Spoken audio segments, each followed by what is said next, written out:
What's going on, everyone? So the fun doesn't stop with the Los Angeles Lakers. Earlier today, they signed two-way players in Chris Menon as well as Christian Koloko. Christian Koloko was the guy that we expected.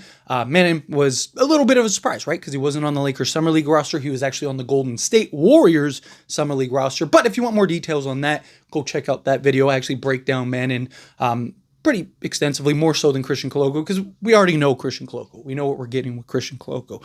But in that video, talked about how the Lakers have three two-way guys, and now in Koloko, Menon, and Jemison. But I wouldn't have been surprised if the Lakers actually ended up waiving Trey Jemison. He wasn't great in Summer League. He didn't look too well. I said, maybe the Lakers keep him just for the size, and especially with, it's very different. Summer League is not the same thing as structured, organized NBA basketball, right? So maybe the Lakers kind of look at it like that and are like, hey, we're not going to judge him too much in Summer League, but he didn't look good in Summer League, right? And I like Trey Jemison. Well, the Los Angeles Lakers have officially waived Trey Jemison, so that will open up another two-way spot, and I want to talk about kind of the candidates and potentials and who I'd like to see, but of course I want to hear your thoughts, opinions down in the comments. But with Trey Jemison, you don't really have the need for him anymore like you once did. Right? Now, Lakers have, currently, they have DeAndre Ayton, Jackson Hayes, Maxi Kleber, Christian Koloko, right? So they have several guys that can slot in and play the center spot, right? Koloko is still development. He's working. Him and Jackson Hayes are very similar, right?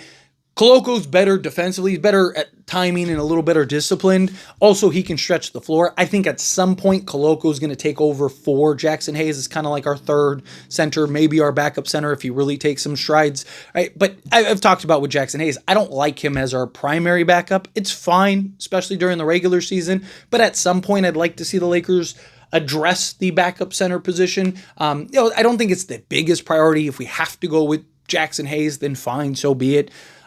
But I'd like a little more veteran type of center. I'd like somebody that's a little more sustainable, more reliable, in that regard. But we'll see. We'll see how that plays out. Well, Trey Jemison, I like because he's a big physical, the guy's a mountain, right? He's the immovable object when he plants down.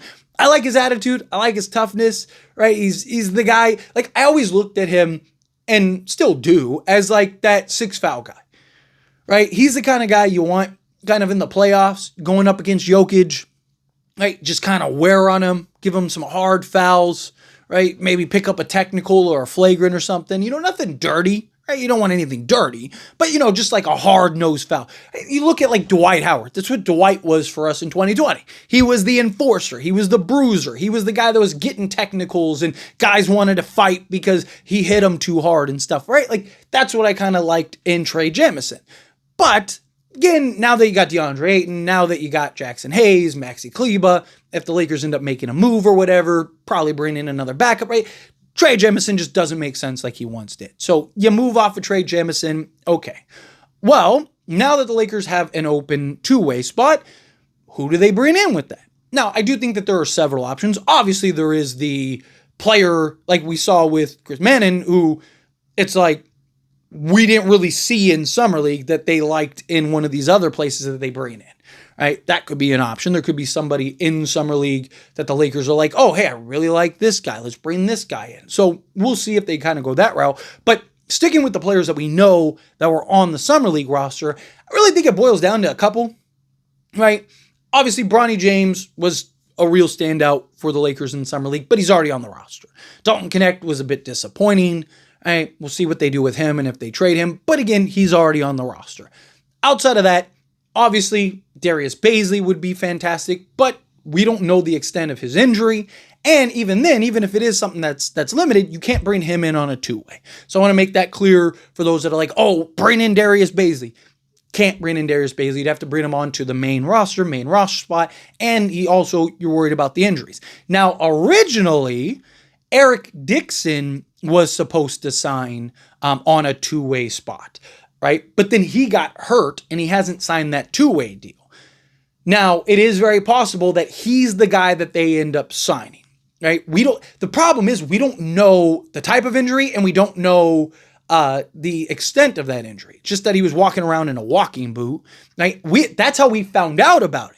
One of the Lakers reporters saw him walking in a walking boot, made a comment about it, and then all of a sudden that broke out, and then you had a couple reports that were like, "Hey, we found out that it's a leg injury," right? So we don't know like how extensive it is, how bad it is, if it's it could just be something minor, keeping him out for precautionary, but they haven't signed him to a two-way.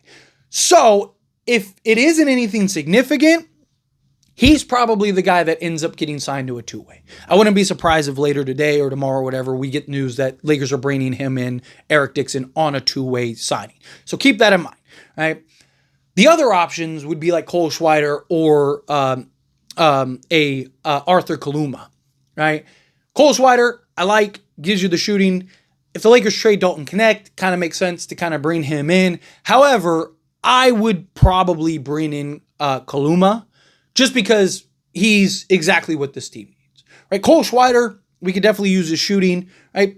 But his age, him basically just your corner shooter, right? Like he's not a guy that you're putting the ball in his hands or defending multiple positions or doing any of that stuff. He's basically catch and shoot, slotted in an assignment. Hey, we're going to slot you in 10, 12 minutes a night. You're going to get, anywhere from 2 to 5 threes a night. Can you knock it down at an efficient clip? Like, that's kind of what you'd be getting from Cole Schweider. Cole Schweider was fantastic for the Lakers in Summer League, right? The guy was lighting it up every night. I like what we saw from Cole Schweider. If you can bring Cole Schweider onto the main roster, I'd love it. Now, if the Lakers end up pulling off some trade and, end up trading out Knecht, and it's like, hey, we could really use a shooter, boom, bring in Cole Schweider, let him slot in. However, Arthur Kaluma, he's the bigger need, right? Talk about a guy that's 6'8", 240 or something like that. The guy looks massive out there. I mean, if you watch the Lakers Summer League, he's huge. A guy that is like a 7'1", 7'2" wingspan, slot in 3 through 5 for you. He's athletic, can shoot the 3 ball, defend 1 through 5, and we literally saw it in Summer League. We saw him defending point guards all the way through to switching on big men, right? That's the kind of guys the Lakers need. I talked about this in like, I think it was titled, I See the Vision of the Lakers, right? And Kaluma's one of the guys that I was talking about in that, right? Not necessarily that it has to be him, but in that mold, right? You look at a dude Thero, right? 6'8", hyper athletic, long, versatile. He's got like a 7'1" wingspan, can defend 1 through 5, jump out the gym, 3-and-D style kind of, forward, right? Play slot in either forward spot. You need that, right? Talked about, a Darius Baisley, if he can develop that 3-point shot, another guy like that, hyper athletic, 6'9", slot in, 4 or 5. Arthur Kaluma, same thing. I talked about, like, I would love to see kind of this, like, Luka Doncic, DeAndre Ayton with, like, an Adu Thero, Kaluma, and then Arthur Kaluma, and then a Darius Baisley, just having 3 big, physical, athletic, versatile, switching, long wingspan type of forwards, right? Because what's the biggest thing you're going to need to mask Luka? It's the defense side of things. So if you can bring in guys that can cover ground and fight through those screens and have the athleticism to recover and kind of mask Luka, you're in great shape. Obviously, those guys need to be able to shoot the 3 ball to some degree, right? But my thing was like, okay, if like, let's say Ayton really does become exactly what we need him to be, and he now becomes that he becomes our franchise cornerstone, right? Well, now you have him and Luka. He's probably, in a post-LeBron era and all that stuff, Ayton's probably a 23-point-a-game guy, somewhere in that range. Especially, I mean, again, he was an 18-10 guy in Phoenix. Imagine what he's going to be alongside Luka. I think he could be a 23 to 25-point-a-game guy rather easily, right? So you have that. You have Luka is going to give you 30, right? You need to, get the other points and be able to stop. Can you get guys like Adu Thero and Arthur Kaluma in a Darius Bazley. Again, it doesn't have to necessarily be those guys, but those are guys that we know about and are on the roster. Can those guys develop a three-point shot at least good enough to be, at least around league average, to where you're one of the best defensive teams, you're one of the biggest teams, you're one of the switchable, most versatile teams, and you have Luka Doncic operating in, right? Like, that's kind of the vision and what I like to see. So I would me personally, prefer to bring in Arthur Kaluma.